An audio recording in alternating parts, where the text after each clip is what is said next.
saya mungkin tidak pandai untuk mengungkapkan semua itu secara verbal kepada orang lain. Tidak pandai dan tidak juga memiliki kapasitas gitu. Tapi ketika menulis puisi, rasanya itu bisa terwakili gitu. Jadi saya tuh sering mencuri-curi buku diary-nya om saya dan baca kalimat-kalimat indah gitu. Saya waktu itu juga belum tahu bahwa itu puisi. Puisi saya yang pertama dimuat itu di PR, Pikiran Rakyat tahun 98. Bagi saya puisi adalah cara saya untuk berbicara.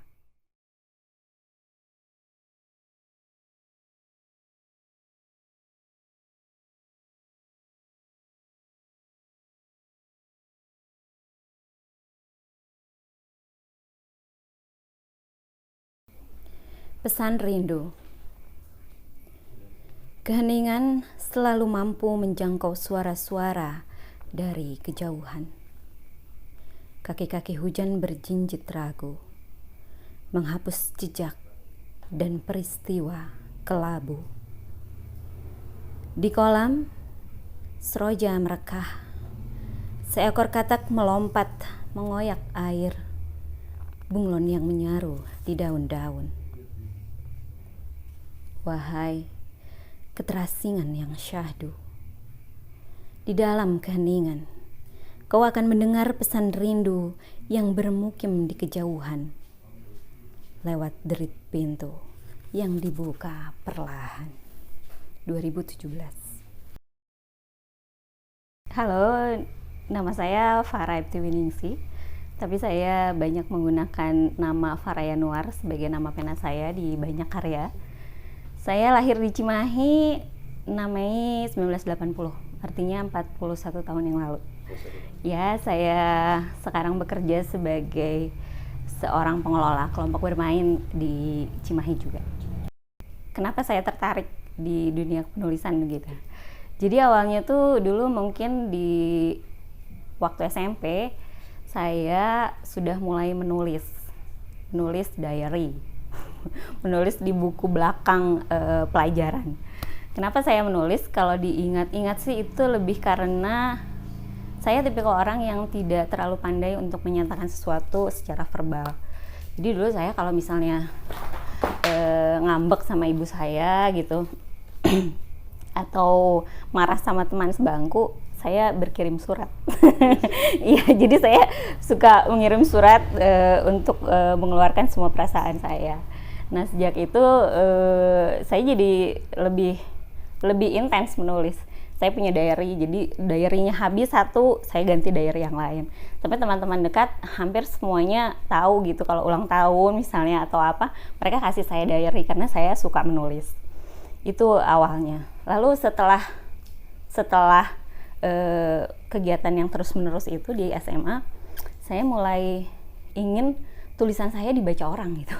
Karena diary itu kan sifatnya private gitu ya, hanya untuk saya sendiri. Nah, ketika SMA saya udah mulai kayaknya seru nih kalau misalnya tulisan-tulisan ini dibaca orang lain gitu, karena siapa tahu kan tulisan itu juga bisa mewakili perasaan hati orang lain. Mulailah saya belajar menulis cerpen. Awalnya sih cerpen, tapi lama-lama cerpen itu kan panjang gitu, ada batasan kata apa sih, katanya ya, harus ada batasan kalimatnya, harus sekian banyak gitu. Mulailah saya menulis puisi, dan saya juga mulai tertarik dengan buku-buku puisi. Seperti kebanyakan orang, saya mulai jatuh cinta sama Chairil Anwar. Saya mulai jatuh cinta sama puisi-puisinya Pak Taufik Ismail pada saat itu. Rendra, Pak Sapardi begitu. Jadi saya kan tinggal dan besar di keluarga ibu saya nih, di keluarga kakek saya. Kebetulan tante saya, om saya, mereka suka menulis.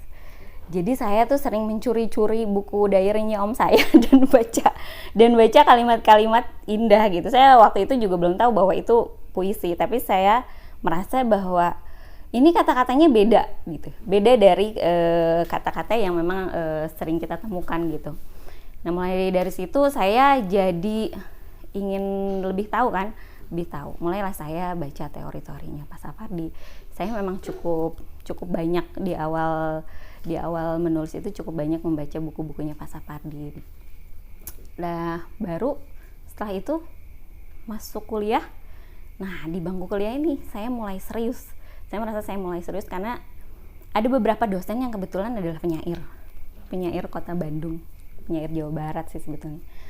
Ada nama-nama seperti Cecep Samsul-Hari gitu, ada Imran, ada Mas Alwi, ada beberapa gitu.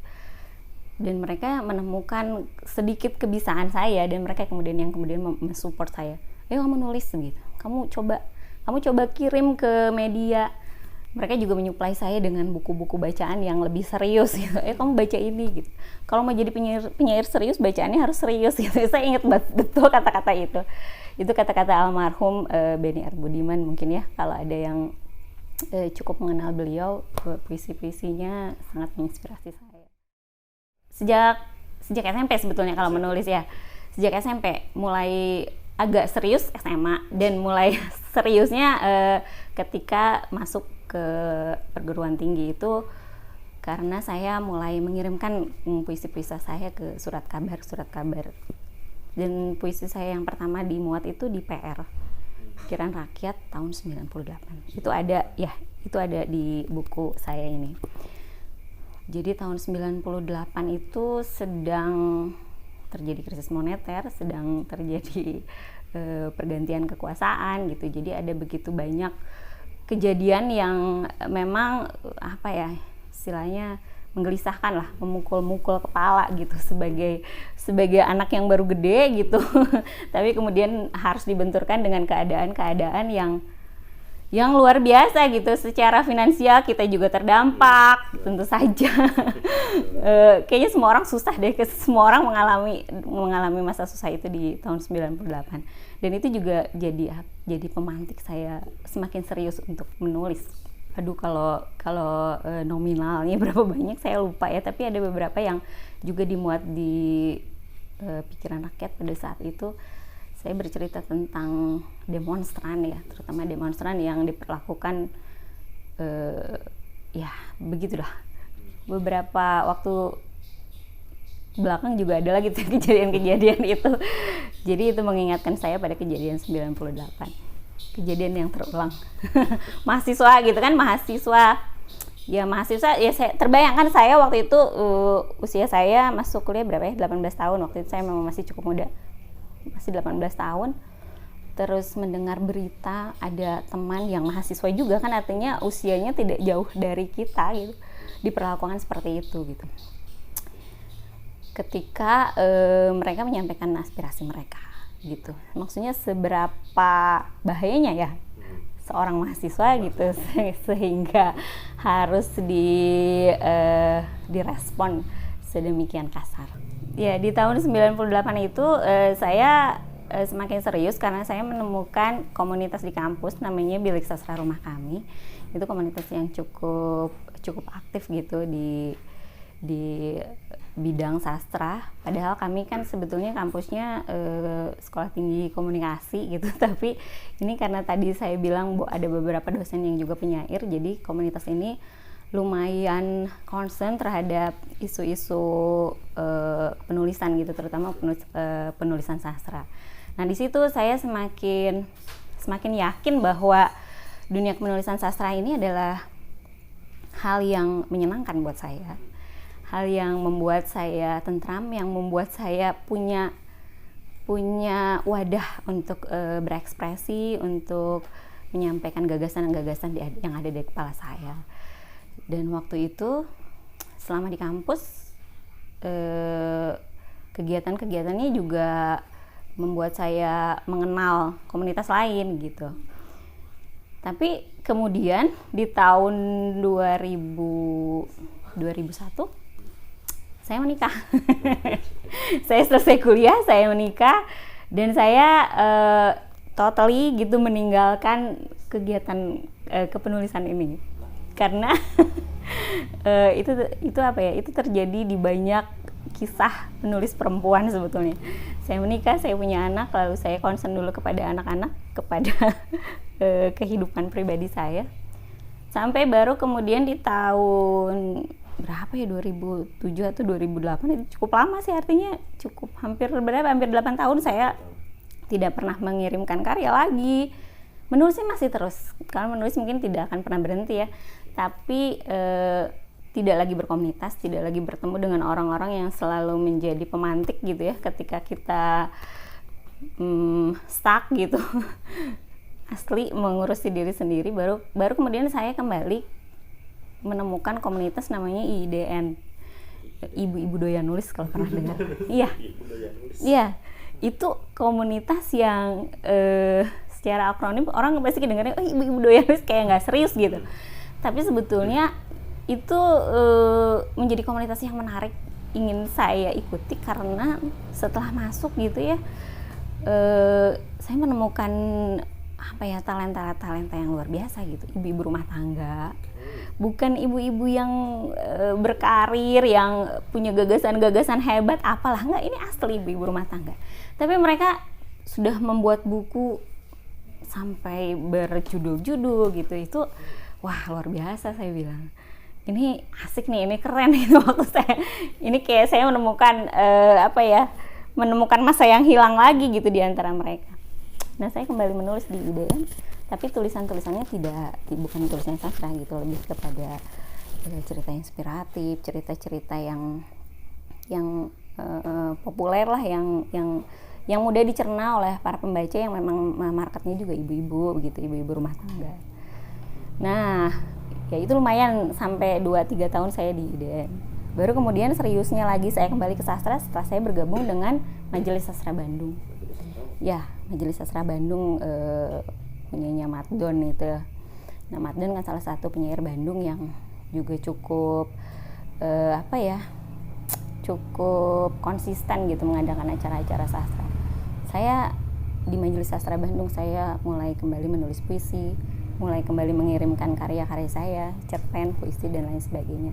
Dan di Majelis Sastra Bandung juga kemudian saya kembali serius menekuni dunia penulisan puisi dan cerpen yang saya tinggalkan cukup lama setelah menikah begitu. Ketika menjadi ibu rumah tangga, menjadi ibu yang kebetulan waktu itu anak saya lahir di tahun 2002, baru 2 tahun 2024 lahir pula yang kembar, jadi prioritas hidup saya memang jadinya tersita begitu ya, mengurusi anak 3 sendirian gitu.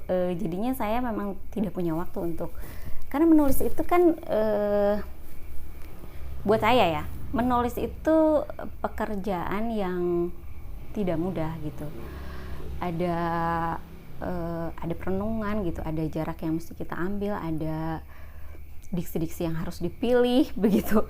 Itu kan memerlukan waktu yang serius, dan selama mengurusi anak saya tidak memiliki, menurut saya nggak punya waktu untuk itu.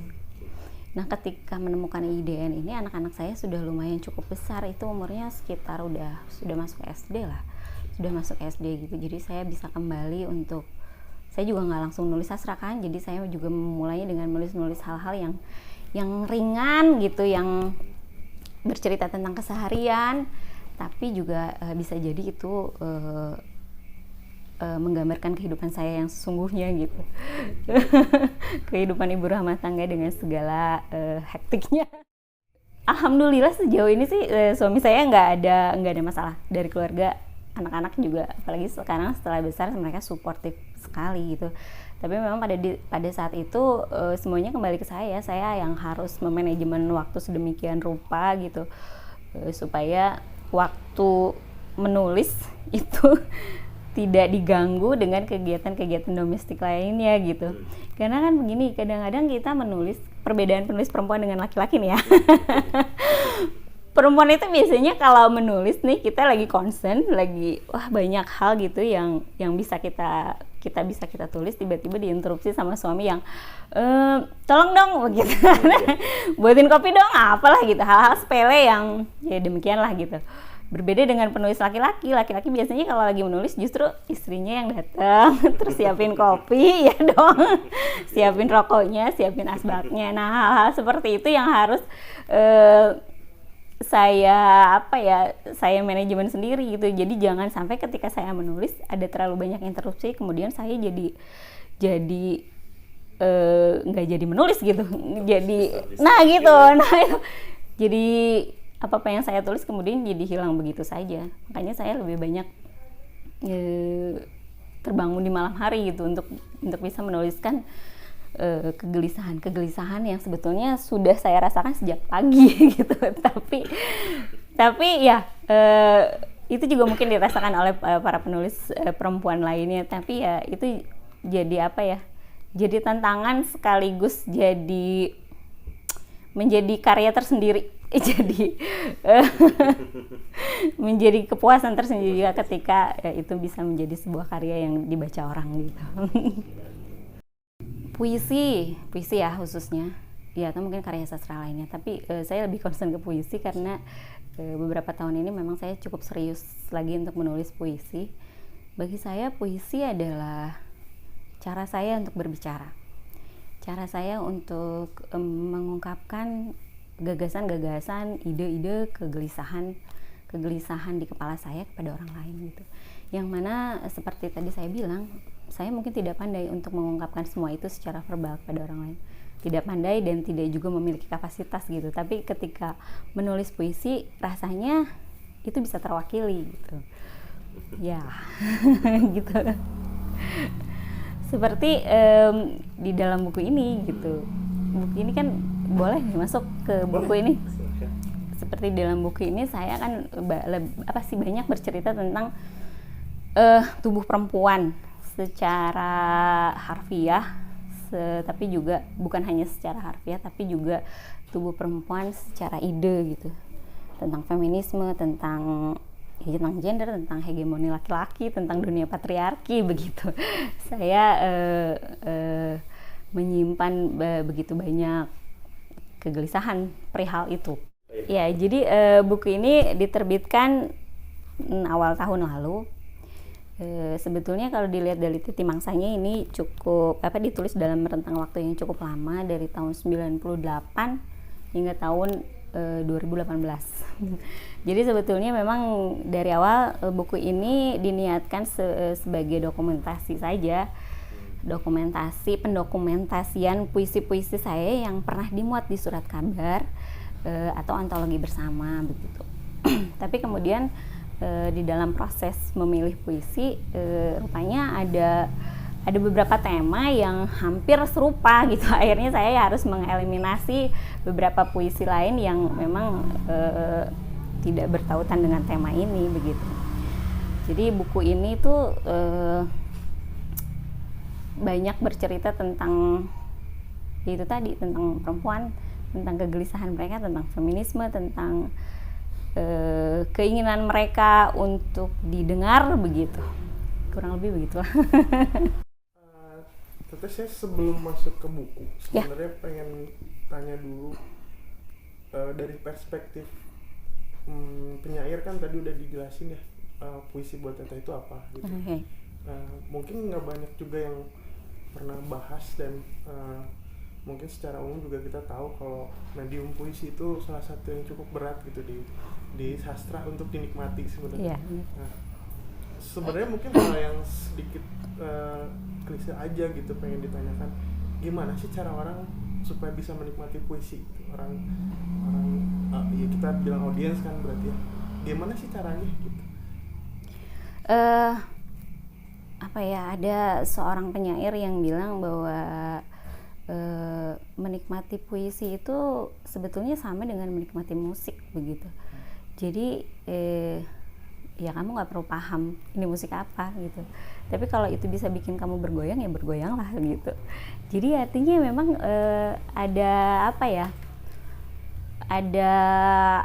ada kesan bahwa puisi si A bisa dinikmati oleh si B gitu, tapi bisa jadi tidak bisa dinikmati oleh si C gitu.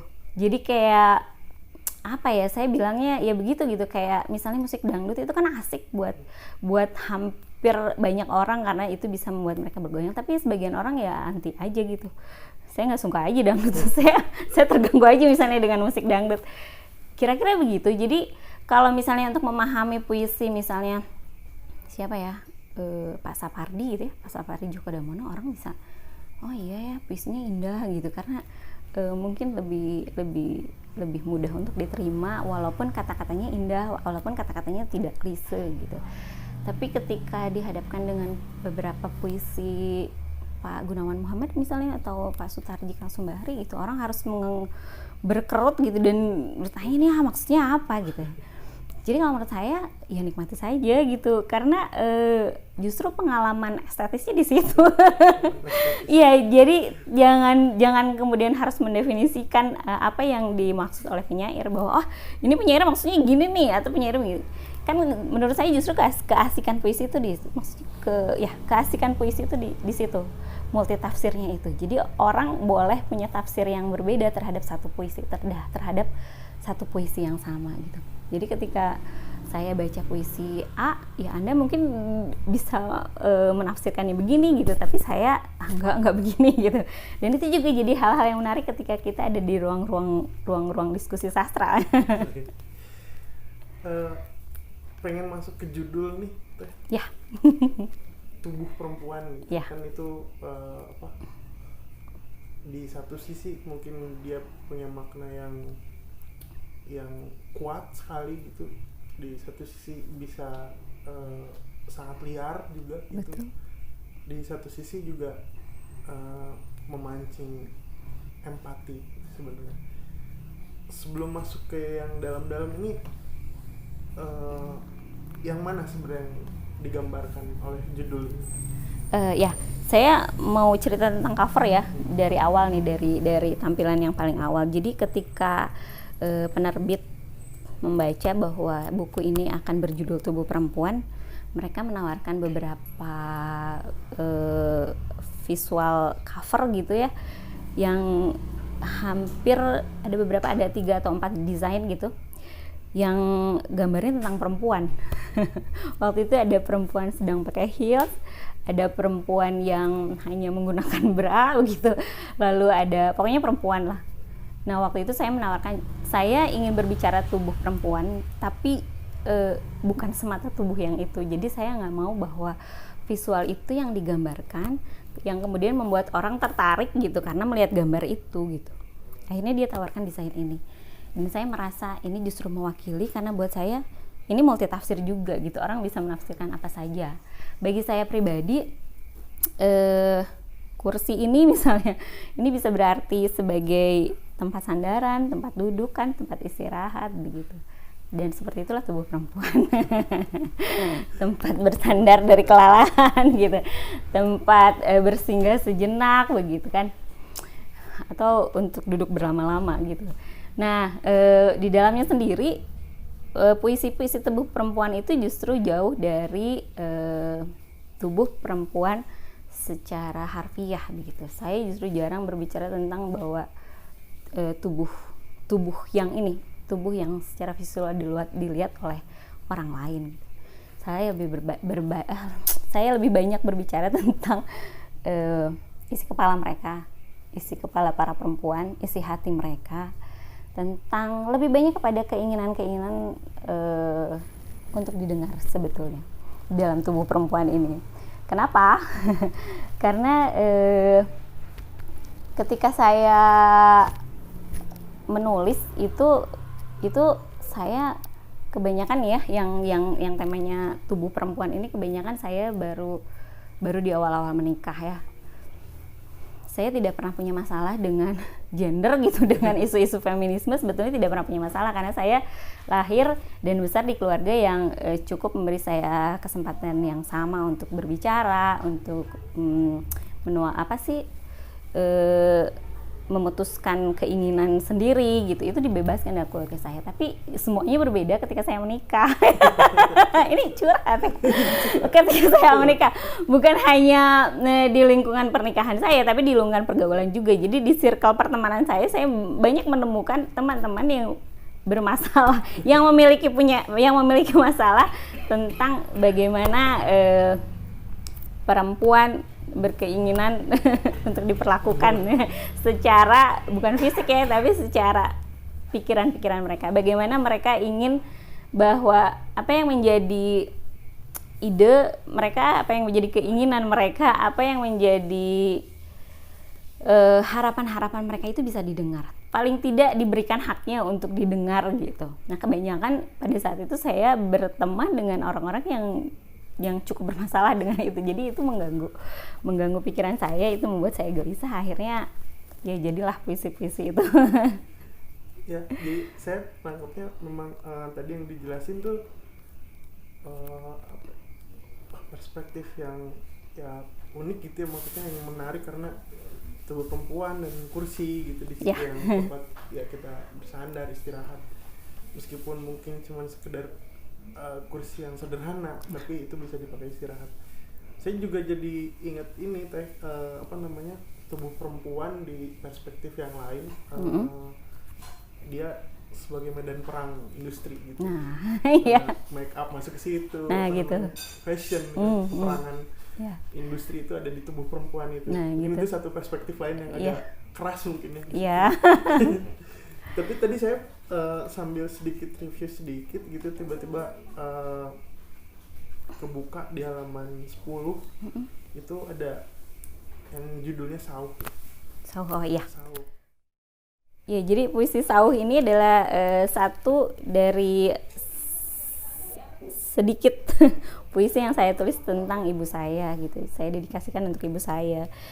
Jadi awalnya saya merasa bahwa hubungan saya ini jadinya berjarak ketika saya sudah menikah dengan ibu saya. Setelah menikah hubungan saya jadi berjarak dengan ibu saya karena saya waktu itu ibu saya masih bekerja, lalu saya juga concern kepada keluarga kecil saya. Jadinya jangankan sebuah percakapan yang intim begitu, say hello aja kadang-kadang itu terlupakan, sampai kemudian saya berada dalam satu situasi saya perlu ibu saya gitu. Gitu deh, saya perlu ibu saya dan ibu saya juga yang selalu bertanya apa kabar baik, akhirnya juga harus mendapatkan jawaban, oh ya, saya tidak baik-baik saja. Kira-kira itu deh puisi. Salah milih puisi. Kira-kira gitu deh. Walaupun ya tapi puisi ini juga jadinya mudah-mudahan menjadi pengingat setidaknya buat diri saya sendiri bahwa sejauh apapun perjalanan kita, sesibuk apapun kemudian aktivitas kita, kamu tuh gak akan pernah bisa berpaling dari ibu kamu gitu ya, untuk urusan apapun. Setidaknya kita akan selalu merindukan sebuah pelukan ketika memang segala sesuatunya cukup penat gitu pada waktu itu. Jadi pembagian tema ini sebetulnya lebih kepada titi mangsa sih sebetulnya. Jadi nggak ada niat tertentu, walaupun pada akhirnya dalam beberapa percakapan dengan teman ini tampak seperti sebuah tema gitu ya, yang dalam cermin tuh temanya ya begitu sama begitu, yang tubuh perempuan begitu sama. Tapi buat saya secara pribadi sih enggak, karena saya membuat tema-tema ini supaya diingatkan saja bahwa puisi-puisi ini misalnya ditulis dari tahun sekian ke tahun sekian gitu. Ini juga menjadi pengingat bagaimana saya berproses begitu.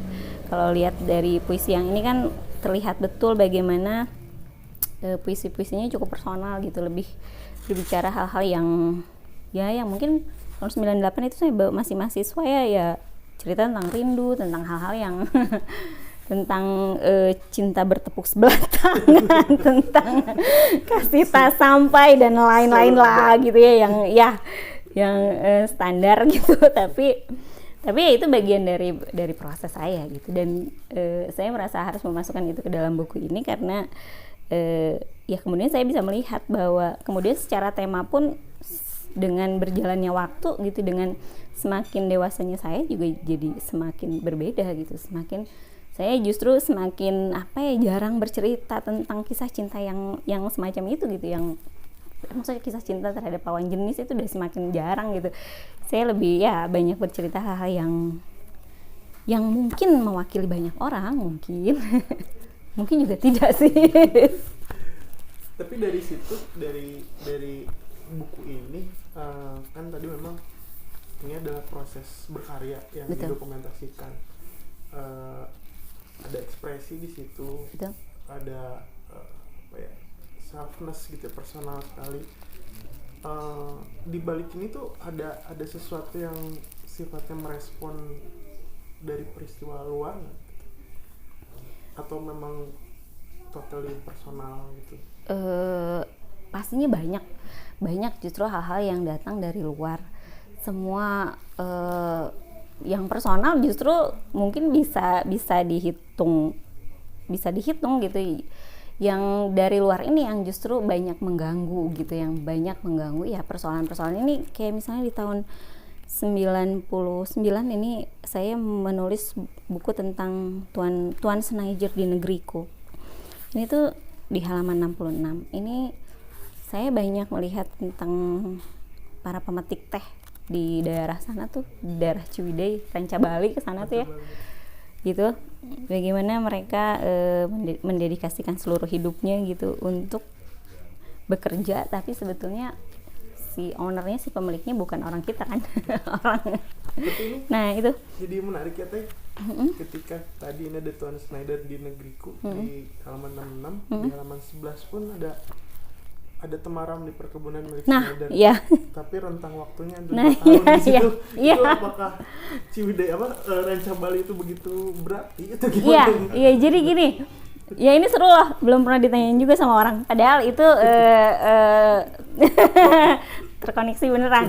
Jadi saya itu tinggal waktu kecil di perkebunan Ranca Bali. Jadi ibu saya tuh kepala sekolah SD di salah satu kampung di sana.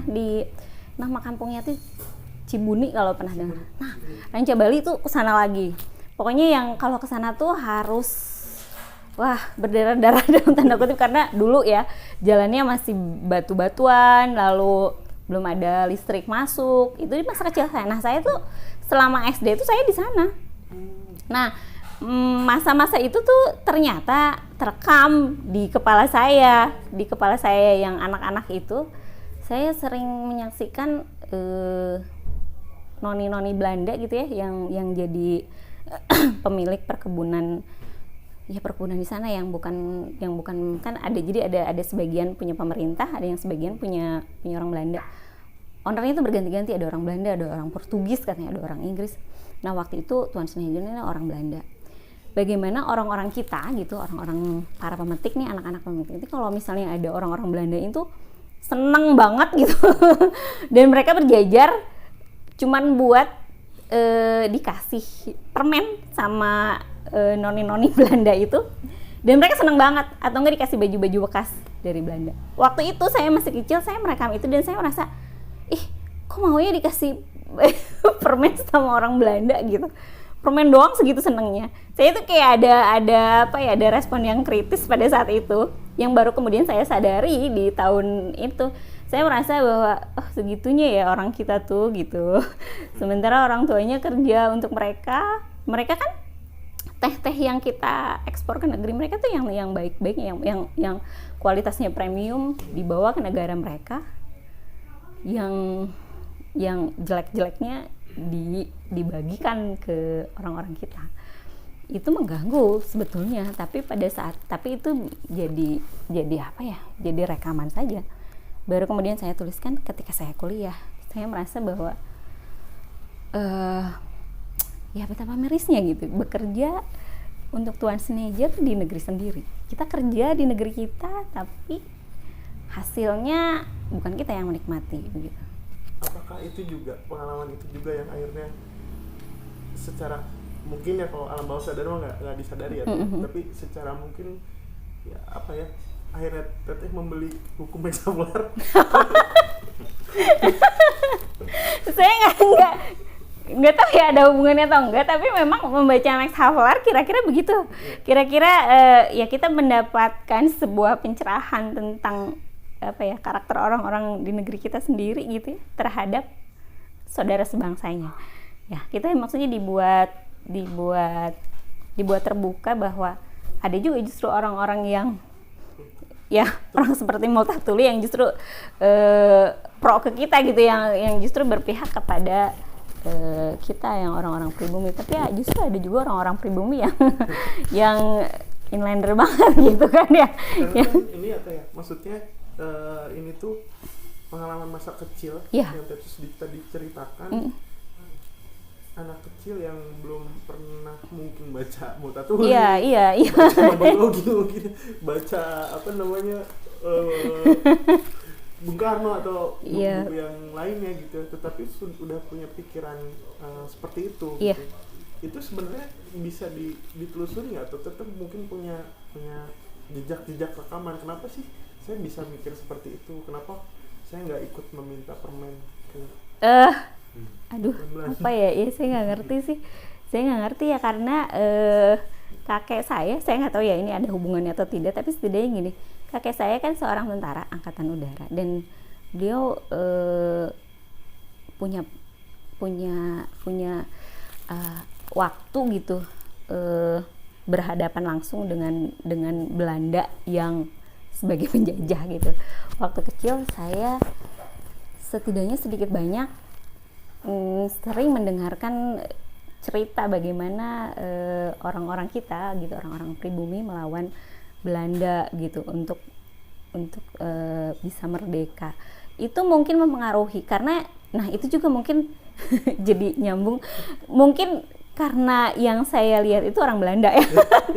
Jadi cerita tentang Wong Londo yang diceritakan mbah saya tuh jadi kayaknya nyambung, mungkin begitu. Iya, jadi buku tentang Max Havelaar ini saya nggak tahu nih apakah ada hubungannya dengan kisah masa kecil tadi yang saya ceritakan atau tidak, tapi setidaknya memang dengan buku ini saya merasa pengalaman saya kemarahan saya, kekesalan saya itu jadinya terjawab juga, jadinya seperti sudah terwakili untuk dituliskan oleh Multatuli puluhan tahun sebelumnya begitu. Jadi setidaknya kita tahu bahwa ya ada orang-orang pribumi yang justru jahat sama orang pribumi lainnya, tapi ada juga ya justru orang-orang yang dilabeli penjajah, justru mereka memberikan dukungan ya terhadap orang-orang pribumi ini gitu. Itu mungkin. Balik lagi ke puisi sih Teh ya. Yeah. Tadi saya dengar dua nama cukup sering, satu mungkin di awal, tapi satu lagi sering disebut Hairil Anwar sama Sapardi, almarhum Sapardi. Seberapa besar sebenarnya pengaruh mereka berdua di karya ini? Di dalam karya-karya saya seberapa besar ya, pastinya cukup besar ya, karena saya bertumbuh dengan puisi-puisi mereka. Seperti kita tahu kan di bangku sekolah tuh yang kita pelajari puisinya siapa? Hairil Anwar kan. Hairil Anwar. Jadi puisinya Hairil Anwar yang aku yang apa sih? Doa itu ya, yang di pintumu aku mengetuk, aku tak bisa berpaling. Itu tuh rasanya membekas sekali di kepala saya. Dan dari puisi yang sedikit yang kita pelajari di bangku sekolah kan pada akhirnya saya mencari karya-karyanya Hairil Anwar yang lain, dan saya semakin jatuh cinta. Begitu juga dengan Pak Sapardi gitu. Jadi ada yang saya ingat nih di bukunya Pak Sapardi, di buku yang apa sih, maksudnya begini, bilangnya begitu gitu ya. Nah di buku itu kan kita diajari untuk membuat puisi yang baik begitu. Dicontohkan juga puisi-puisi yang secara teori dianggap baik.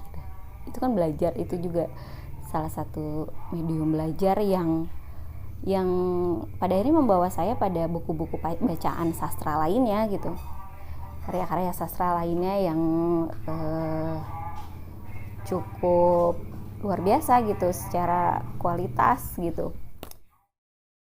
Apa yang dikatakan Pak Sapardi dalam salah satu bukunya yang tadi saya sebutkan, bilangnya begini maksudnya begitu, itu setidaknya ada beberapa arahan yang diberikan oleh Pak Sapardi tentang bagaimana caranya menulis puisi yang baik.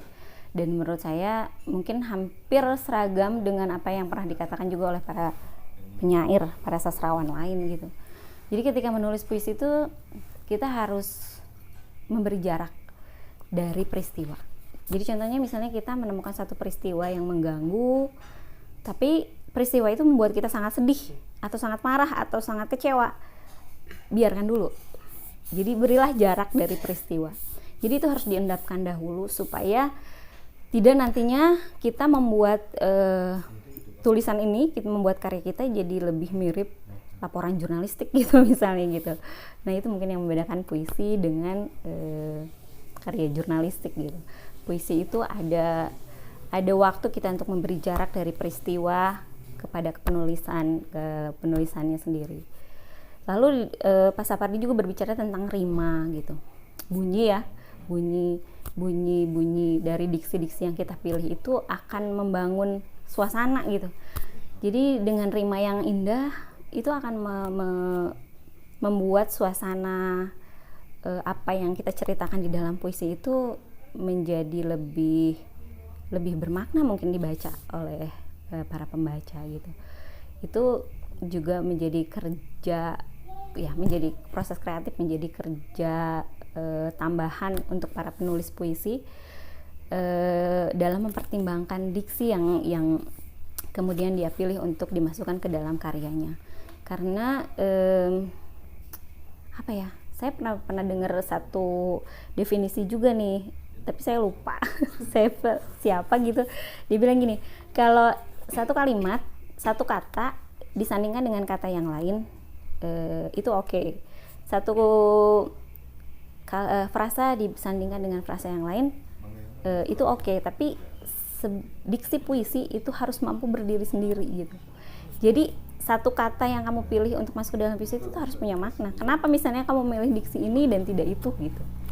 Kenapa misalnya saya memilih diksi yang misalnya kenapa saya memilih kata perempuan bukan wanita gitu, tubuh wanita. Tahu orang mungkin akan memaknainya sama. Secara awam orang akan memaknainya sama saja. Tapi kenapa perempuan yang saya pilih? Nah itu menjadi proses kreatif juga yang menurut saya tidak bisa dilompati oleh para penulis puisi. Itu harus dipikirkan betul gitu. Kenapa? Puisi itu menurut saya adalah tempat di mana kita bisa membicarakan sesuatu dengan menggunakan kata-kata yang tidak biasa. Standar ya. Tapi menurut saya begitu, karena di dalam penulisan puisi seperti yang tadi saya sudah ceritakan, ada pekerjaan-pekerjaan yang harus dilalui yang tidak bisa dilompati, dan menurut saya itu adalah tantangan yang menarik, sebuah hal yang juga menantang tapi juga menyenangkan, karena dengan menulis satu puisi gitu misalnya kita jadi harus tahu banyak hal gitu. Jadi ketika saya misalnya bercerita tentang tubuh perempuan gitu di sini, itu kan akumulasi dari begitu banyak peristiwa, dari begitu banyak literatur yang saya baca, dari banyak hal yang saya lihat begitu. Jadi nggak serta-merta saya mengabarkan kepada orang yang nantinya akan membaca A, B, C, D gitu, seperti sebuah berita jurnalistik gitu. Kalau berita jurnalistik kan apa yang kita lihat tinggal kita laporkan gitu.